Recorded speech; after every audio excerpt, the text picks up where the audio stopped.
데뷔 16년 만에 드디어 파이널 진출의 꿈을 이룬 크리스 폴.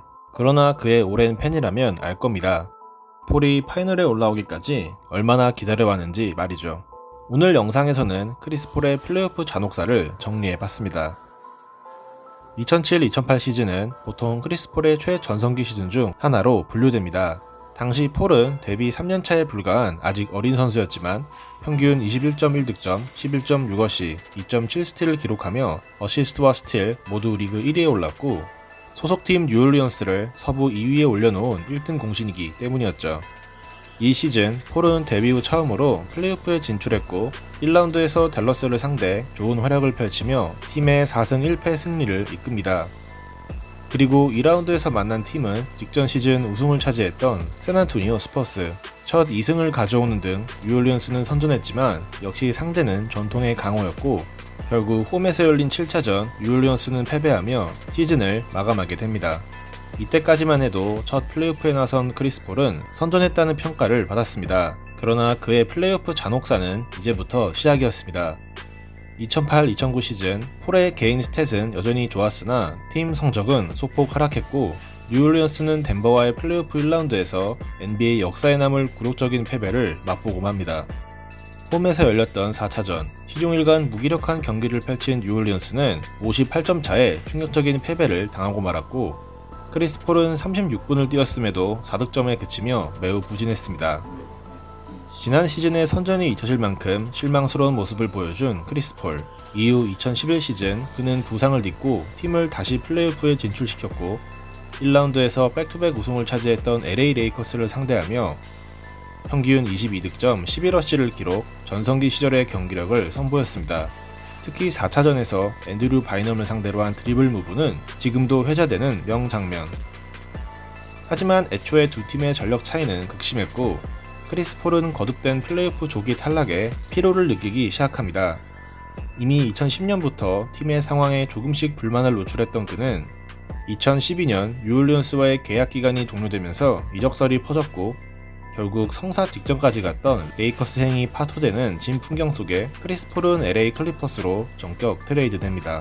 이것이 그 유명한 LA 아리랑, 아니 랍시티의 시작이었습니다.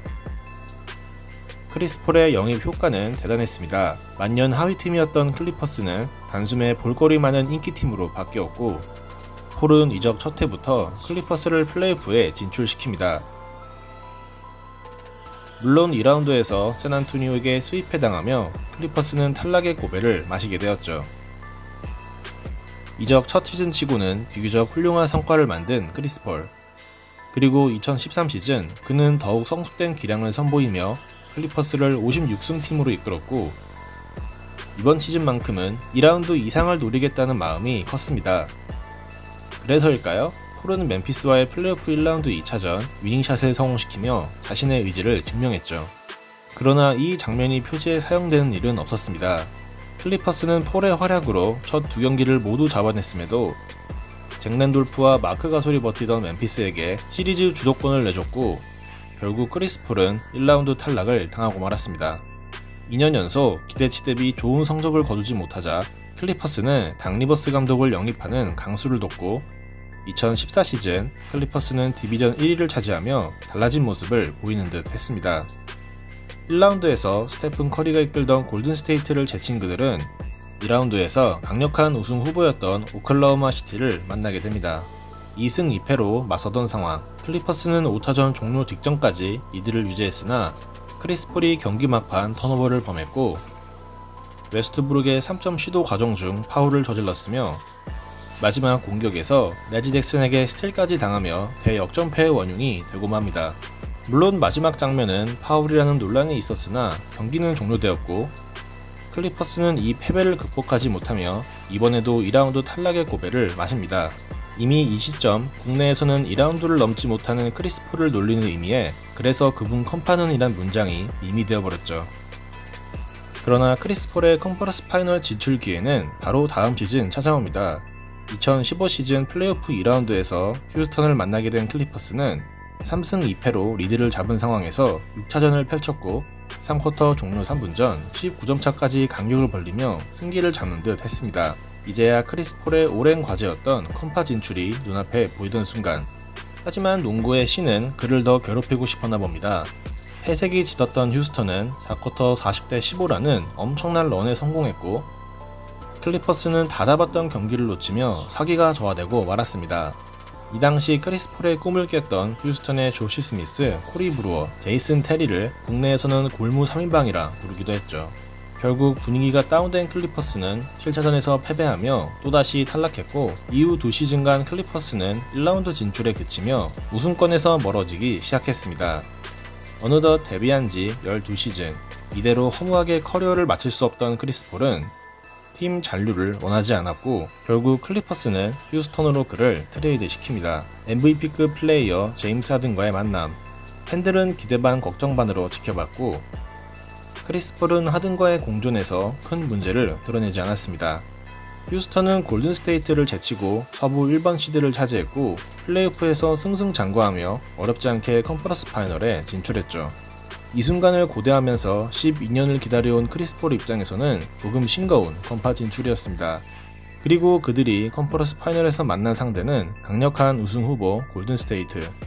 그그컨을 탈출한 것에 만족할 수 없던 크리스 폴은 파이널에 대한 궁금증까지 풀기 위해 골스를 몰아붙였고, 커리 앞에서 어색한 어깨춤도 추며 승부욕을 불태웠습니다. 그러나 농구의 신이 이번에도 그를 외면했을까요? 2승 2패로 맞선 상황에서 펼쳐진 5차전 막판, 크리스 폴은 햄스트링 부상을 입었고, 그렇게 그의 2018 시즌 플레이오프는 종료되고 말았습니다. 무기력하게 반대편 코트를 바라보던 그의 모습은 처량함 그 자체였죠.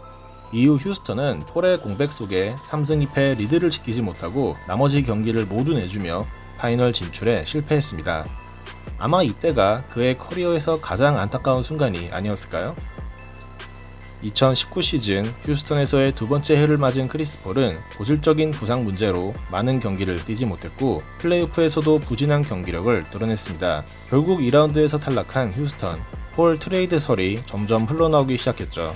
그리고 2020 시즌 휴스턴은 폴을 오클라호마로 보내며 그와의 동행을 마감했습니다.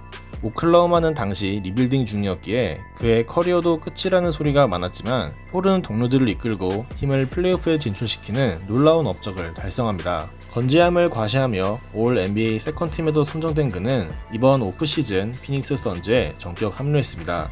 그리고 폴이 이끄는 피닉스는 레이커스와 클리퍼스 등 우승 후보들을 제치고 NBA 파이널에 진출하는 쾌거를 이룩했습니다.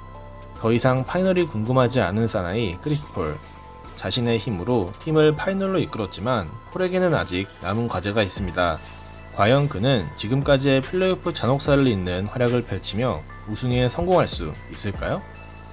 시청해주셔서 감사합니다.